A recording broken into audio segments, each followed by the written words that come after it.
And we are live. Welcome, everyone, to the Connected for Real podcast. I'm Rebbetzin Bat-Chen Grossman. I'm a marriage coach for women in business and successful careers. And today we are talking about expectations and business. So, Heather, introduce yourself and then we'll get into the conversation. Hello, everyone. My name is Heather Javier. I am a working mother of three as a sales executive, and I have a coaching program, two of which one is for holistic habit coaching for busy mothers, and the other is sales coaching, specializing in helping women of color and mothers transition to sales while staying true to their values. Ooh, well, that was so fancy. How did you get into that?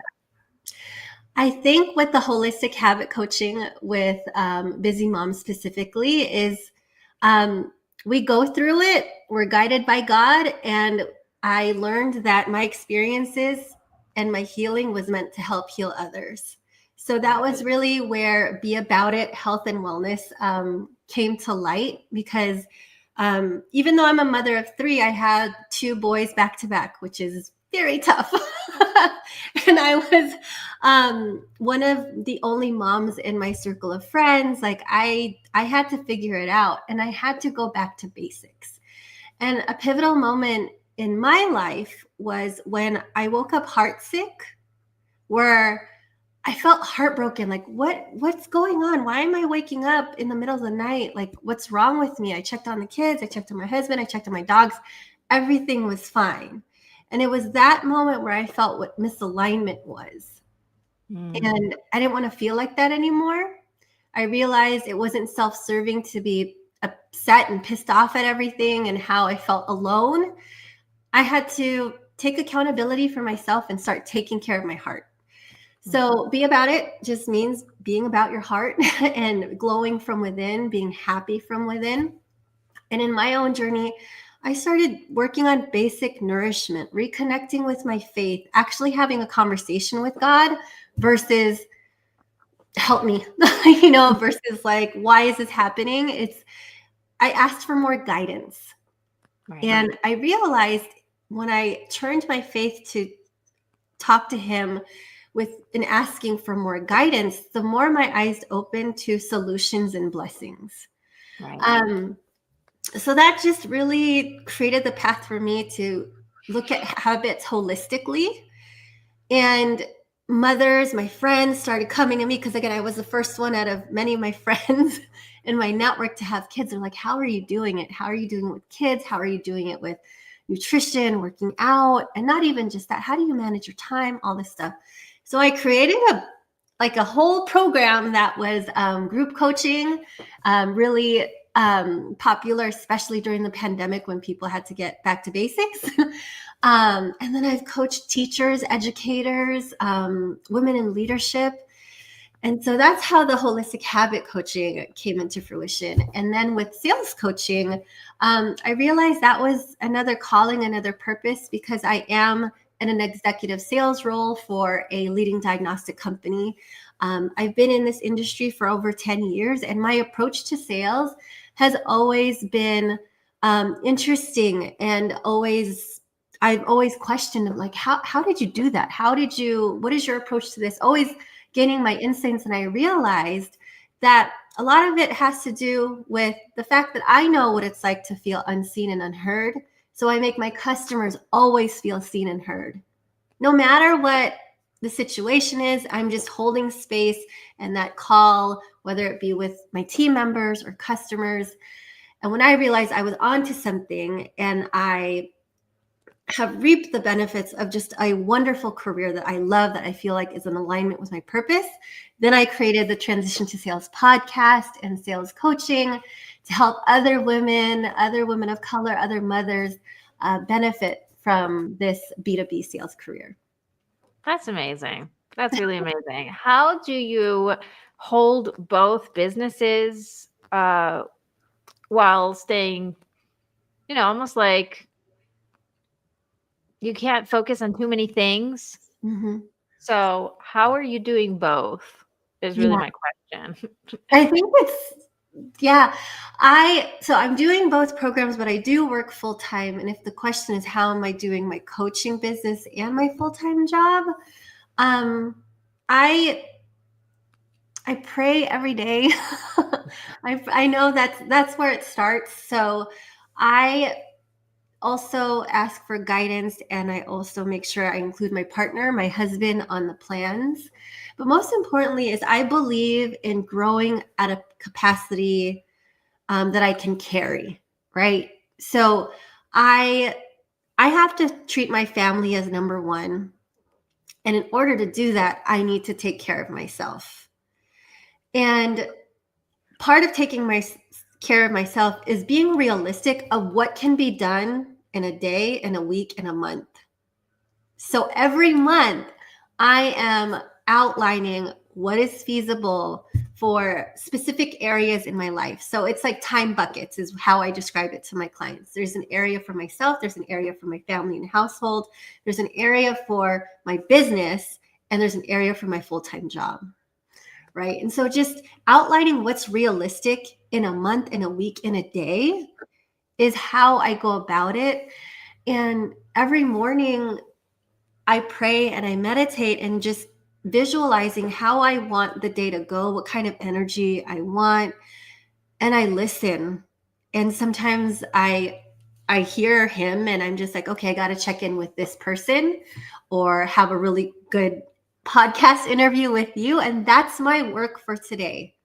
Right? You're right now. I'm meeting with you on my break in the middle of a full-time job, and 5 o'clock today, just going to be family. But me meeting with you is part of my business today, and I get to let go of everything else.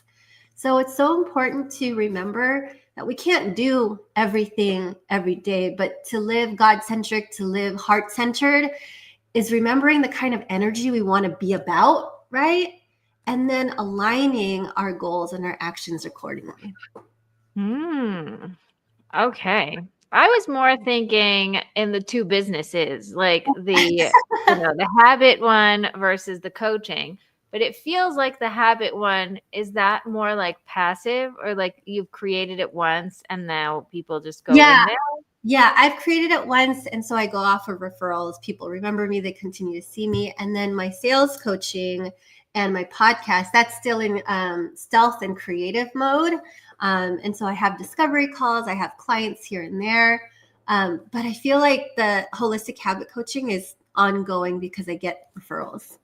Ah, nice. Okay. So you basically created that one first, made it sort of self-sufficient, and Yeah. then moved on to the next thing. I think that's really important for people to realize, because when doing anything, when growing anything, one at a time is a lot easier to Mhm. focus than if you had a lot of different things you're focusing on. Yeah. Right. And then if you are doing two at a time, I'm thinking like, even just with our kids, when you have one baby at a time, then this is what you're focusing on right now. This is the thing that's sucking most of your energy. But if you have twins, at least they're in the same needs, they're like both similar. So you're not spread thin in that focus aspect. Obviously energy, you're probably exhausted, but and hopefully you're getting a lot of help. But when you're thinking about like two businesses simultaneously, the best way is what you're just describing, like setting one up first, then realizing I'm being called to do the next thing, but this first one could sort of live on its own. Yeah. It's old enough to take care of itself. Yes. And some elements of life coaching just seeps into my sales coaching clients. I So I I feel I, like I very much hope it does, yeah, because so it's just there's just good synergy, right? Like some women just need the holistic habit coaching first, build their system for themselves. What is that quote? Like if you don't know what path to choose, choose yourself, right? So I have to guide women through that. And what I love about holistic habit coaching is it gets them to the place of worthiness. Like, I want to make more money. I want to own my time better. And they have this confidence. And so I just do a little bit of career coaching as like a add-on to our life coaching, or I help them transition to sales. I love it. Wow. So let's talk about expectations, shall we? And Yes. that is the topic of today, and specifically business. I'm just going to give the listeners a little bit of background. We have 4 pillars in my program. God is at the core, marriage, business, success, whatever you want to call it, are the 2 other pillars. And then you are the last pillar. You're the container of all of it. So, when we take a topic in my podcast, we take it for a whole month and we go at it from different angles. So, if you guys are looking back to see some of the previous episodes, it's going to be expectations in God, expectations in marriage. And this one is expectations in business. So there's something really amazing that happens when you take the same exact topic and come at it from different angles, because suddenly you see things from a different perspective. And even just now that I'm, right now we're batching. So I've just finished 2024, which was an entire year that I batched and had running in the background, which was so super cool. And now I'm batching 2025. When you look back and see the whole year with all the 4 topics each month, you also not only see that one topic from 4 different angles, but you also see the different topics that touch that one pillar, right? If you want to just learn about marriage, you could just go and listen to every single marriage one, and it's all these different angles coming from that center marriage. So it's such a cool thing that happened. It was designed, but it was downloaded. Like, I felt very, very blessed to have gotten that guidance to do it this way. And so now we're talking about expectations, and I want to hear from you. How do our expectations affect our business, and how does our business affect our expectations? Where can we make it all work? I feel like when it comes to expectation of self, how do I answer this? Earlier, I was talking about the concept of growing at a capacity we can carry, right? Mhm. I know what being burnt out feels like, and there's a difference between just gauging our time and gauging our energy. So Mhm. oftentimes, I know what will not make sense and compromise my rest and make me cranky for the next day for my kids. So when it comes to my expectations for a business, again, it aligns with just what do I want it to be about? What do I want it to feel? And then aligning certain milestones in a way that makes sense for a time frame for myself and my family. So, when I was creating the podcast, for example, it was during the summertime. It was when there were a lot of moving parts with the kids' schedules because they weren't in school, they were in summer camps. Work was also crazy. I couldn't quite pour into coaching as much as I wanted to. The time that I had free was at night to work on my stuff. And so I let everything else go. I was focusing on my work and my kids during the day. Summer is so hard when they're not in school because it's different camps and everything. And so my expectation for my business was that I was going to pour into it at night when the kids are asleep. And I was going to pour into myself and my relationship, on other nights and other days, but I had a plan of when I was going to record certain episodes. I had a plan of when I was going to, review content from my creators. Like, it was all at night. It just made sense. Right. So it's like shifting around my time, around the energy I wanted to feel, helps shape my expectations for my business. Yeah. I think that one of the things that is coming up for me with expectations in business is that we expect our business to fill a need Mm. that it sometimes doesn't have the capacity to fill, right? It's sort of like the question I ask my clients. I have this favorite question I created. I even did a YouTube video about it. If you had $17 million, how would your life change? Mm. Like, what would you do with $17 million? And then women will start saying, oh, for sure, I'll give a tithe. So that's, 10% at least is 1.7 million. So I'll have to deal with that. And then, I want to buy a house. I want to build this. I want an interior design. I want this. They start thinking of all the things they want. But then after you get all the things you want and after you figure it all out, at the end of the day, you still have to wake up in the morning and do something. It's like, so how did your life change? And that's when it starts getting really sticky, because how did it change? Do I do things differently? Do I change my priorities? Do I, and it gives a lot of clarity. One of the ladies I was working with, she said, oh, I would go to a dance class once a week. Like, really, you need $17 million in order to go to a dance class? Uh-huh. Right. And so it forces you to really think about what actually matters. And then you realize you don't need the $17 million to do it. So when I think of business and what I expect from my business, some people will say, well, I expect my business to make X amount of money, or I expect my business to bring me this amount of clients. Why? For what? What is it actually doing? Because our expectations of our business sometimes come to fill a need that isn't actually filled by money or by this external fulfillment. Can you expand on that a little bit?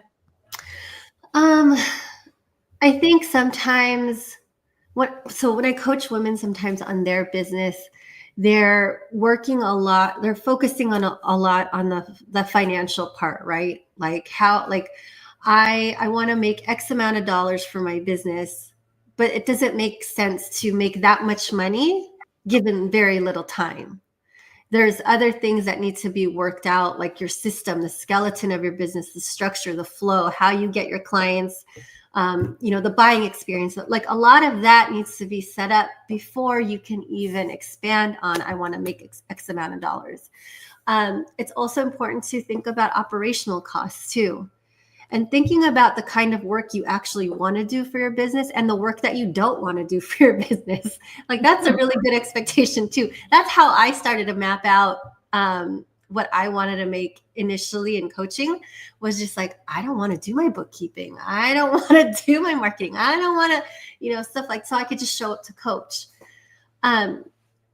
So that's my answer. Could you remind me again where? No, I like what you said. Sometimes just sitting down with yourself and getting really clear on what is my expectation of my business? What am I expecting of myself within my business?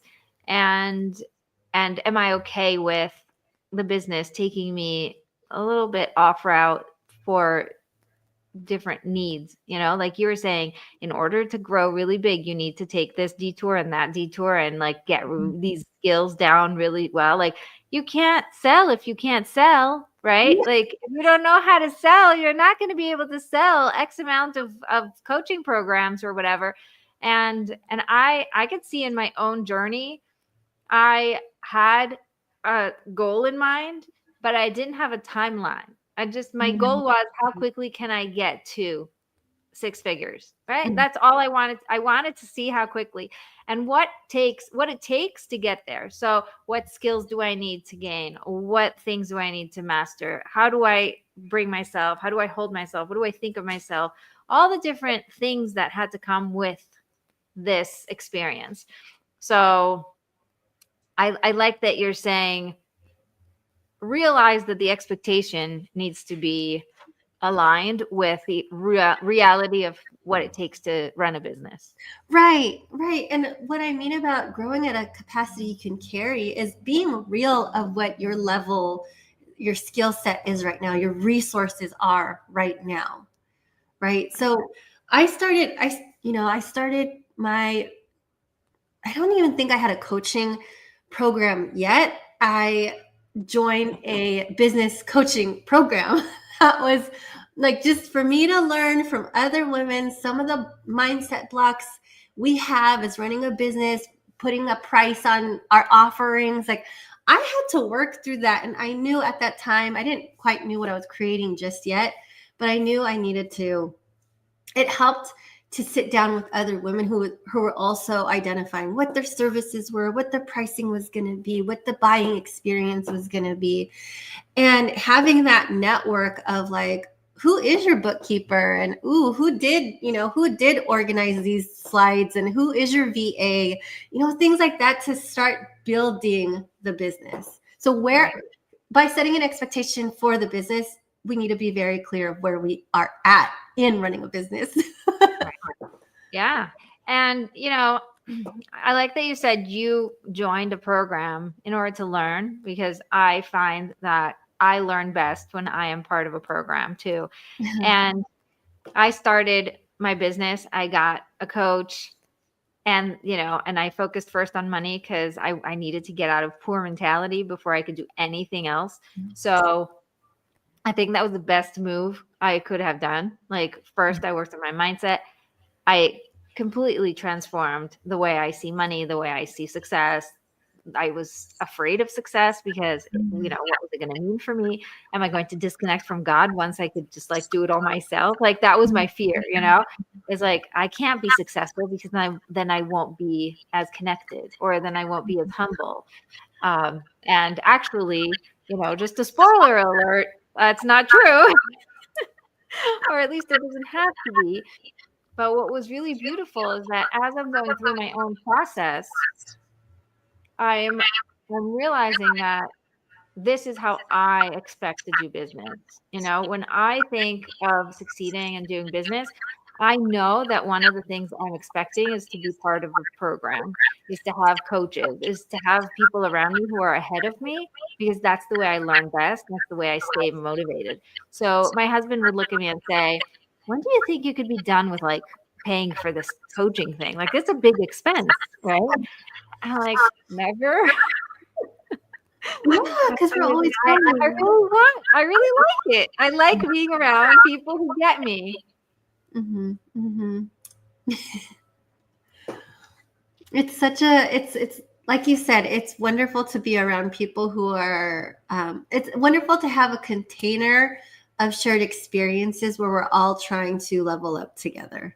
That's why coaching is so powerful, whether it be coaching for ourselves or coaching for, our own clients, because where else would they work through the mindset blocks, receive the guidance that they need to talk about what's really holding them back from leveling up. Right. Yeah. You know what I love that you brought up, and I'm just realizing that I have a little bit of that too, is you said first you had the, the personal things, the Holistic habits and the time management and whatever, all that stuff.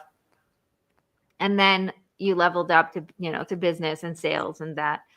I feel like my 4 pillars are exactly that. It's like when somebody works with me, we're working on your relationship with God. We're working on your relationship with your husband. We're working on your relationship with your business, and we're working on with your relationship with yourself. And it's all in one container because they're all so intertwined. You can't just focus on one. Yeah. And I think when we're talking about expectations, one of the things I want to bring up for the listeners to hear is that if you think that all you need to do is just focus on your business and everything else will just fall into place, then you're not realizing that your business actually affects a lot more than you think, and that you affect your business a lot more than you think. Right? If there is stress in the house and you're frustrated with your husband and you just like walk out being all annoyed, you're not going to function as well. It's so true. It's so true. And part of how I've created the business for myself is because I have so much love and support in my life that I have more to give. That's why I have the business. That's why I'm able to connect, is because I feel connected in so many other levels where it's like, oh my gosh, I want everybody to feel this way. So I'm able to give from an abundant source of energy and not a depleted sense of energy. And similar to selling, it's like we can't sell when we're desperate. Like, well, we can't sell, like, if like customers are so smart, they always gauge your energy. Like I've seen it. I've been there where I haven't had a good day and it's like I had to check myself, But if we can get in a mindset of sometimes we do give more than what we receive, but we are always abundant and looking in areas where we are abundant, we can use that as energy to pour into our business. But we have to identify certain gaps. A big topic that I cover with my clients, with my holistic habit coaching clients, and is a big block from practicing holistic habits, is communication with their partner, communication with their kids. And when I coach them on how to articulate, how to advocate, how to communicate to build connection and accountability and set those expectations, then they're able to gain time and energy for themselves again. Right. And that pours into how we communicate at work and for our business also. So you're right. It's all it's all interconnected. Yes.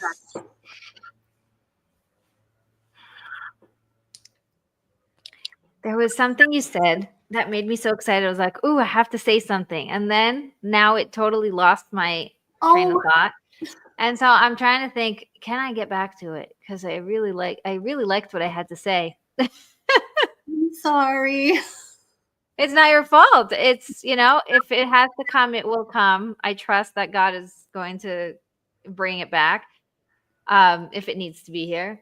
But now I'm trying to think, where are we going with this? Because I had what to say.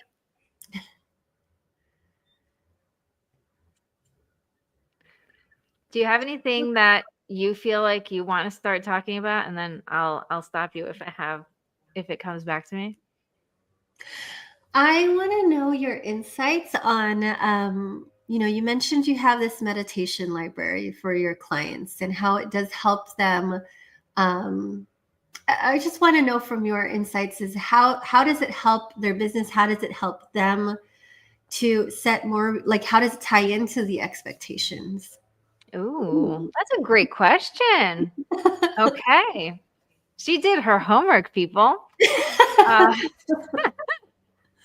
So yeah. So in my program, I have a private coaching program called Balance for God's Sake. And the goal is to create that balance, right? Between God, marriage, business, and you. And one of the things is a meditation library. And basically the way I do meditation is very different than what I see around in, a lot of different people and places that I've seen. My meditations are very guided to get an answer. So it's not just relax your body and feel good, which is great. And that's an amazing goal just in itself. But a lot of times when we relax and just leave our minds a little bit, sort of like allow ourselves to imagine and travel outside of our limitations, what waits for us is advice, answers, sometimes anchors, like words, images that will guide us to what we want or show us what we want or give us an answer for what we want. And so a lot of what I focus on is getting you to that meditative state and then getting an answer through that meditative state.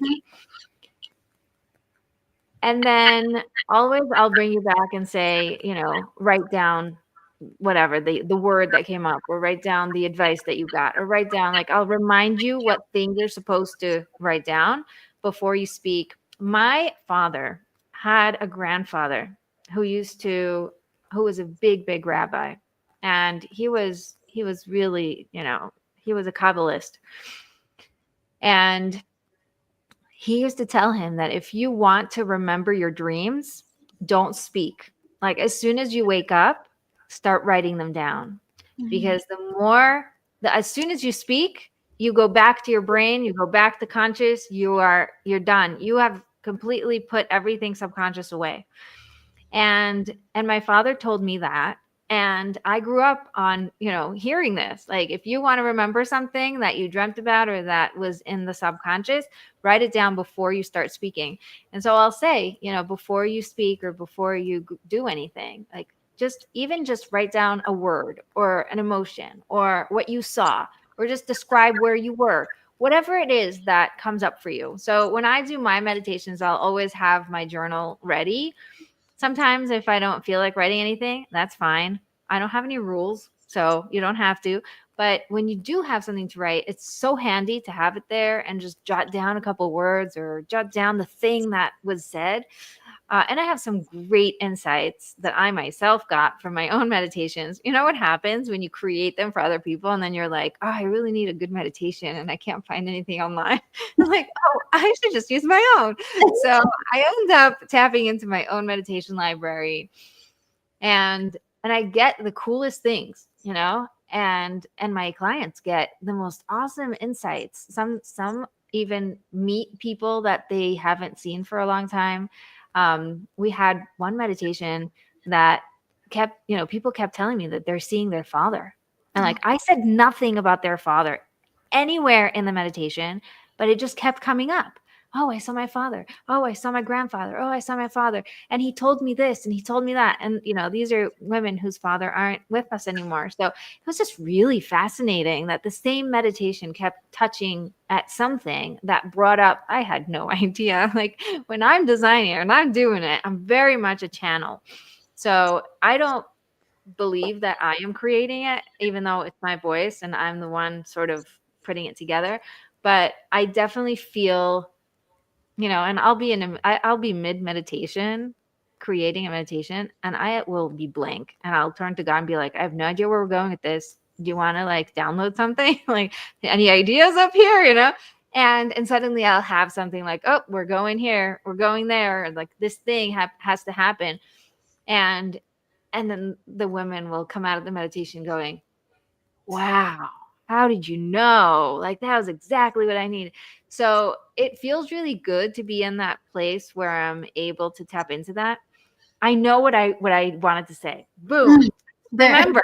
And it has to do with this. It was amazing. You said something about the abundance, and it really touched me, because one of the things that we have the hardest time with is we have a belief that work has to be hard. And if I want to do something, it needs to be something I need to work at, right? So, for example, when I went to, after high school, I went and I went to Pratt Institute. I became a graphic designer. I became one of the top graphic designers. I did a lot of great stuff, like so much fun, designing Nickelodeon and Disney and like Walmart and Target. Like, I did some cool things and I loved it, but it was always work. It came easy to me and I did it and I enjoyed it, but it still felt like work. And I had to learn new skills and constantly be up to date and, learning all the time, whatever. But when I pivoted, when I was a graphic designer for 15 years. So at this point I was pregnant with my number 6. Okay. I have 8 kids now, for those who don't know. So I was pregnant with number 6. I'm pivoting and I asked God, what do you want me to do? Like, why is it that you're pulling me? Like, what are you calling me to do? And I just kept asking and asking. I want to know your will because I want your will to be my will. And if I don't know what you want, then how do I know what I want? You have to tell me. Like, that was my prayer, word for word. And eventually I just said, show me, because I wasn't getting any answers. And I said, show me. And that day I got 3 people who came to ask me for advice. And I thought, why is that such a big deal? People know I give advice all the time. Like, I am a wise person. People know to come to me. But why would that be my job? It comes too easy, And when you were talking about that abundance that you have, that you just want to like share this excitement, share this love, share this knowledge, not because it's hard for you, but because it comes so naturally to you that you want to overflow. I really connected to that. I thought, if everybody listening could just tap into that, what comes easiest to you, like so easy that you don't even see it on yourself. I had to ask my friends, what do you see in me that I don't see in myself? And everybody said, you're so connected, but you're so practical. And we haven't seen that. It's like either these people who are like up there, fluff, and they talk big and like, all connected and woo woo and whatever, but they're so up in the sky. Or these people who are very logical and, put together and practical and know what's coming and whatever, but they're not connected. And they said, that is your superpower. And I thought, I don't know. Like, I don't know. And the more I heard it, so now I'm starting to notice it. And the more I focus on it, I realize that is exactly what's happening, right? Mhm. I'm able to connect so quickly and so openly. Like all I have to do is just sit up straight and just open up. I just open up. I feel like something in like, sort of like a pipeline of light. And I can do that pretty easily, and I think it has to do with being positive. I definitely think they're connected because my nature is very positive, and I think, God is likes that. He likes positivity. I'm sure if you're depressed, you're going to have a very hard time getting downloads. And by the way, we've seen this also with King David when he wanted to get into a prophecy or a prophetic mood. He would he would have people play music, or he himself would play music so that he would get into that happy mood, because you will not get prophecy if you're depressed. Anyway, so it came so easily to me and so naturally. And honestly, I thought everybody was the same. Like I thought this was normal. I Yeah. thought people just connect to God. Like God made them, put them here. All of us are connected. We all have a soul. And it turns out they have a lot to learn from me, I guess, because here I am sitting there, actually creating meditations, creating advice, being able to see something that they don't see and just pointing it out and opening up the world for them. So it's been really fascinating to have my eyes open like that. And when you said allow yourself to, just pour into other people because you are overflowing and it's not from a grabby, desperate, icky place. I think that's the secret of your business being, in flow. When your expectations of your business are, I'm just here to serve. I'm here to show up. I'm here to shine. Yeah. And one of the things I love that. I love how you turn to your friends like, what do I have? What's going on? What do I do with myself? Because 53 people, 53 people. I created a form, like a Google form. And I said, what do you see in me? Give me words that remind you of me. Like, how would you describe me? Like I all the questions. And I sent it on my Facebook and I sent it in my WhatsApp groups. And I said, everybody needs to fill this out. And I had 53 responses. And it was so helpful because really everybody agreed on so many things. And I thought, wow, really? I love it. Yeah. I love it. And it's true. Like running a business is do the work that lights you up. One of the things I always journal about or I'll pray about is um, guide me to serve the ones I'm meant to. So even certain clients, when I don't feel that like heart connection, it's like they're not quite there yet, but I'm okay because I'm making more space for like these other discovery calls I have lined up. And I'm good with that. And then when we do connect, it's just so natural, it's easy. And it's like, like the universe, God, energy just really meant to set up those calls for me. Oh, yeah. God is so awesome. Where it's like we're magnets, right? We're magnets for what we feel, what we want to see. So back to your meditation, I love how you have that library because, as coaches, we believe that the answers are within our clients, or it just takes some time to just sit down, tune in, and create that channel with him even. But we're holding that space. And how it ties into expectations is grounding ourselves and anchoring ourselves with that first. Right. Right?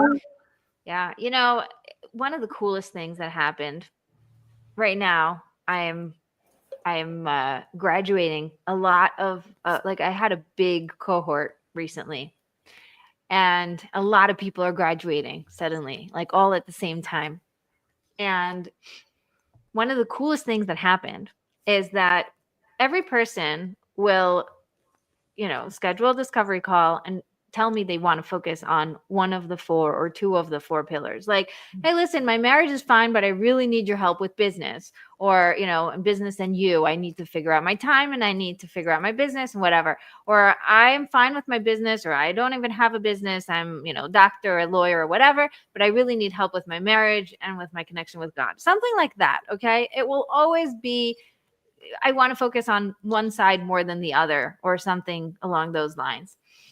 And I'm cool with that. I don't care, because as long as you realize you have goals and you have where to go, we're good, because it will all be affected anyway. I'm not worried. The coolest thing that happened is that over and over again, they are saying to me, the other thing that I thought I didn't need help with has improved. Right? So the one who came in for business said her marriage was completely transformed without doing anything. Like, we did not talk about her marriage one time. We only, focused on her business, and her marriage is thriving suddenly out of nowhere. And things are so great. And they're communicating about cool things now and whatever, like their goals, their dreams, their things that they haven't talked about for 50 years. And the other lady who's all about business, who's all about marriage, is telling me that her business doubled without me doing anything, but just by the work that we did. So it's such a beautiful illustration of how no matter what you focus on, you will impact everything else. And since you are one whole, you moving up makes everything else move up with you. So there's no other choice but for everything else to get better. Mhm. It becomes a magnet. Like you just continue to attract that level of abundance and energy. And again, like, if our marriages are thriving, if our relationship with our kids are thriving, then we show up for ourselves and our business like lit up. Right? And that's why people buy, is when they feel that energy. One of the things I always coach my clients on is sell the feeling, not the product or service. Like, what is it that they want to feel, or be about the feeling that you are proud to project, and you can help them feel as well. It's all the connection. Yeah. I love how you say, God is so cool that he just like handpicks the coolest people, you know? Like, I sometimes people show up to my discovery calls. I don't know you exist. Like, they tell me, "Oh, I've been listening to you for 2 years," but I don't know them. They just hear me, right? And they come and show up and say, "Okay, this is what I want. This is how I want it. What do you think? Is it possible? Whatever." And we'll have our full discovery call, which, by the way, I give a full hour, and I really, really want to make sure that you're a good fit, because this is big work. Like, this is Yeah. great stuff. And if I don't feel that it's right for you, I will tell you straight out. I'm very cool like that. So we'll go through that, and then it will become clear that we can work together. And suddenly they're like, I feel so blessed that, like, how did I end up with all the coolest clients, all the coolest people? And then I start matching them within each other. Like, hey, her thing, what she's doing is exactly what you need. Maybe you should be in touch. And suddenly, like, there's a whole network that's created just by the people I attract, because I tend to attract really awesome people. And I feel like that's very, very much like my biggest blessing in this business is that that gift from God that he really like sits there and he's picking and picking. And like you said, I don't have to stress over like grabbing and wanting and like, oh, just be ready already. Or like, I wish you were, mature enough. Like, no, it's okay. If somebody's not ready, they're not ready now. Maybe they'll be later. Maybe they won't be ready for me, but they'll be ready for someone else. And maybe they need to go through someone else's program and then be ready for mine. Like, life is so awesome that it doesn't have to be linear and everything's okay. Yeah, it's just be open. When it comes to the business, there's always something to work on. Yeah. There's always something to delegate, something to plan, someone to coach. So there's always something. And um, again, I think it's just, we can meet expectations when we can grow at a capacity we can carry it. And that means really being honest of where we are at in our own personal journeys so that we can be clear in how we can pour into the business that is more heart-centered and God-centered as well. Yeah. I think to wrap up everything we've said so far, the expectations of your business should be that there is no pressure, that this isn't meant to be result oriented, grabby, I need this to work or else. It's more like if you're in business or if you're doing this, whatever you're doing, your work, your success is from God and it's here to guide you to become your best, your better self, your higher self. It's a tool. And when we forget that, we make it all about the results, then we've lost ourselves within the container. Like we really, instead of us being the container that holds all this greatness, we've jumped into the pool and just sort of let everything else contain us. And that's when you get that overwhelm, when you get the feeling of like drowning, of draining, all the wonderful words that come with water, right? It's like, can we just like stand up tall and say, I am ready to hold all this. Mm-hmm, mm-hmm. And whatever comes and whatever is expected and whatever is unexpected. I think that's the coolest part. Totally agree. Yeah. Well, that wrapped up really beautifully. Expectations in business. Basically, what's unexpected is more exciting than what's expected. Just leaning in, really leaning in. And what came up for me as we close that is just aligning our business with our purpose. And usually that's with the experiences we've had in our lives thus far. And that's how we serve. And that's why we're so passionate. That's why we begin to attract the business we actually want to create. So thank you so much for having me on your show and holding space for all of us. I really appreciate it. Thank you. This has been really fun. I love that, you said aligning to your purpose. I think if you're not having fun, then you got to rethink something. Totally. Because it's not all going to be fun and games, but it should not feel like dragging your feet. Mm-hmm. And if you are, that's just a wake-up call. It doesn't mean you have to break your business and, throw everything out. It just means you have to realign. And it could be just 1 second of breathing in and regrounding. But it's really cool. Totally. Yeah. Thank you so much. Heather, how can people find you? How can they work with you? Thank you. Feel free to tune in to the Transition to Sales podcast. It is meant for women of color and mothers who want to transition to sales while staying true to their values. Or you can follow me on LinkedIn under Heather Javier. I'm always posting there, always engaging, and open to collaborations in general. Yeah, sounds great. Thank you so much. And if anybody is interested in working with me, you can go to connectedforreal.com and there's a little tab that says private coaching. And you will find all the details there to schedule a discovery call, and we'll take it from there. Thanks so much. Don't forget to be connected for real, and I will see you next